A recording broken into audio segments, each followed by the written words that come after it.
नमस्कार, मैं अर्चना और आप देख रहे हैं हंगामा टाइम्स। हंगामा टाइम्स जिस तरीके से कर रहा है 15 अगस्त यानी स्वतंत्रता दिवस की तैयारी कर रहा है और जो हमारा राष्ट्रीय पर्व है पूरे लखनऊ में किस तरह से धूमधाम से मनाया जा रहा है, तो ऐसे ही हम लोग लखनऊ की कुछ खास शख्सियतों से बातचीत कर रहे हैं कि 15 अगस्त विशेष पे वो क्या कर रहे हैं और सभी को क्या शुभकामनाएं देना चाहेंगे। तो ऐसे ही एक व्यक्ति हैं जिनका नाम है मुक्तेश्वर जी, जिन्होंने मानवता के लिए अपने नाम के आगे से मुक्तेश्वर मिश्रा, जो मिश्रा होता है उसको हटा करके सिर्फ मुक्तेश्वर लिखते हैं, क्योंकि उनकी जो पार्टी है मानवीय भारत पार्टी, जो कि इंसानियत की मिसाल है, उनका विचार ये है कि लोग जाति धर्म में न बट करके इंसानियत को प्रमुखता से ले और प्रमुख रूप से उसकी तरफ जो है चले। तो हमारे साथ में मुक्तेश्वर जी हैं, तो उनसे बात करेंगे उनकी क्या तैयारी है राष्ट्रीय पर्व को लेकर। सर, आपका स्वागत।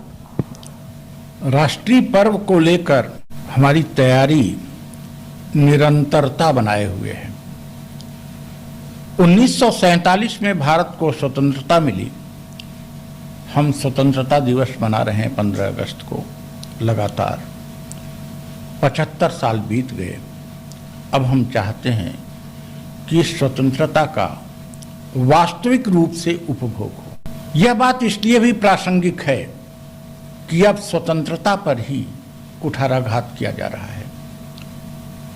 लोकतंत्र को कुचला जा रहा है, तानाशाही की तरफ बढ़ा जा रहा है। ऐसी स्थिति में हम लोकतंत्र की रक्षा का व्रत ले रहे हैं। किसी भी कीमत पर मानवीय भारत पार्टी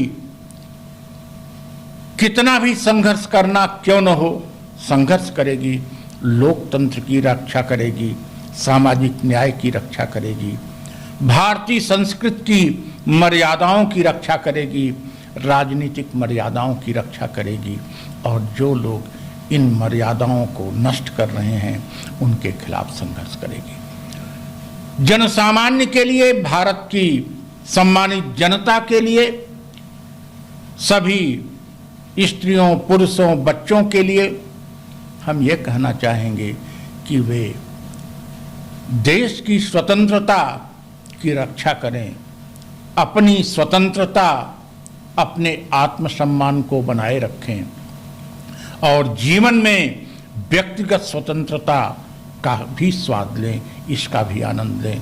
हम स्वतंत्रता से व्यक्तिगत स्वतंत्रता की तरफ बढ़ेंगे और यह समस्त जनता के लिए उपलब्ध कराने का हमारा व्रत है।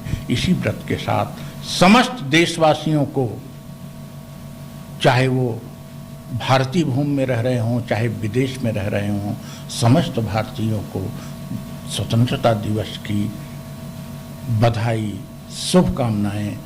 यह शुभकामनाएं कि 21वीं शताब्दी में हम मानवीय मूल्यों के साथ बढ़ेंगे और व्यक्तिगत स्वतंत्रता के उच्चतम स्तर को प्राप्त करेंगे।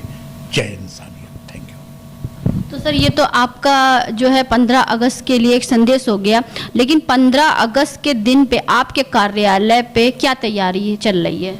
एक तो होता है औपचारिक रूप से पर्व को मनाना, वह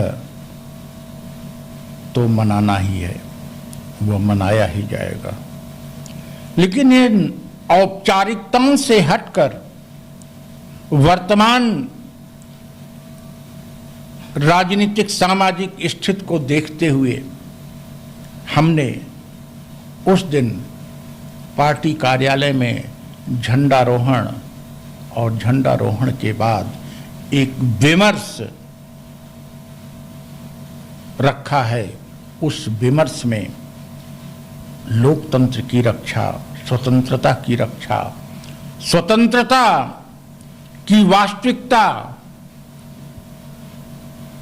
के प्रति लोगों को जागरूक करने, इन सब विषयों पर हम परिचर्चा करेंगे और इस परिचर्चा के बाद जो निष्कर्ष आएगा उस निष्कर्ष के लिए हमारे कार्यकर्ता, हम सभी संघर्ष करेंगे। यही हमारा प्रोग्राम है 15 अगस्त का। तो सर, आगामी लोकसभा चुनाव भी हैं 2024 के, तो स्वतंत्रता दिवस का हुआ, आगामी जो लोकसभा का चुनाव हो रहा है उसमें क्या तैयारी चल रही है आपकी पार्टी की? अर्चना जी, समय होता है हमको नरेंद्र मोदी न समझिए, भारतीय जनता पार्टी की निकम्मियत मानवी भारत पार्टी में हम नहीं आने देंगे। नरेंद्र मोदी तो हर पर्व को इलेक्शन कैंपेन बना देते हैं। अभी नो कॉन्फिडेंस मोशन हुआ, मणिपुर पर जवाब देने की अपेक्षा उन्होंने चुनावी रैली समझ लिया संसद को, और 15 अगस्त को भी वो आदमी वही करेगा। मुझे यह नहीं करना है। स्वतंत्रता दिवस के दिन हमें कोई राजनीतिक स्वार्थ की बात नहीं करनी है। स्वतंत्रता दिवस के दिन केवल सामाजिक राजनीतिक मुद्दों पर विमर्श करना है, और उस विमर्श के लिए 16 अगस्त से आगे बढ़ना है। ये इलेक्शन कैंपेन नहीं है। मानवी भारत पार्टी 15 अगस्त को चुनाव जीतने की स्पीच नहीं देगी। 15 अगस्त को स्वतंत्रता, जनता, जन कल्याण, विमर्श, सामाजिक कल्याण, आर्थिक कल्याण, राजनीतिक कल्याण, सामाजिक न्याय, लोकतंत्र, बच्चों की शिक्षा, बुजुर्गों का स्वास्थ्य, स्त्रियों का सम्मान, गरीबों की सुरक्षा, इन सब विषयों पर बात करने का होता है। हम वही करेंगे। तो ये थे हमारे साथ में खास बातचीत में मानवी भारत पार्टी के राष्ट्रीय अध्यक्ष मुक्तेश्वर जी, जिनकी विचारधारा आपने सुनी, जिन्होंने बताया 15 अगस्त के दिन सिर्फ देश की बातें होंगी, सिर्फ देश की बातें याद होंगी, और सिर्फ देश की बातें को ही याद करा जाएगा, और देश के जो महावीर सपूत थे उनको याद करा जाएगा, किन वीरों ने अपनी जान के बलिदान दे करके इस आज़ादी को हमें दिया। तो आज़ादी अनमोल है, तो अनमोल चीज़ को हमें संभाल के रखनी चाहिए। वो तो उस दिन उनके कार्यालय पर सिर्फ आज़ादी की बात होगी, ना किसी राजनीति की बात होगी, ना औपचारिक बात होगी। तो जिस तरह से उनकी विचारधारा इंसानियत को लेकर के, इंसानों को लेकर के चलने की है, तो उन्होंने बताया 15 अगस्त का क्या महत्व है एक आम इंसान की जिंदगी में, क्योंकि भारत सबसे ऊंचा था, भारत है और भारत रहेगा। तो ऐसे ही हम आपको लखनऊ की कुछ खास शख्सियतों से रूबरू करवा रहे हैं कि इस 15 अगस्त विशेष में सभी क्या शुभकामनाएं देना चाहेंगे। तो इसी के साथ मैं अर्चना आपसे इजाजत लेना चाहूंगी। धन्यवाद, बने रहिएगा हंगामा टाइम न्यूज़ चैनल के साथ में। ऐसे ही हम आपको दिखाते रहेंगे 15 अगस्त विशेष पे क्या क्या हो रहा है।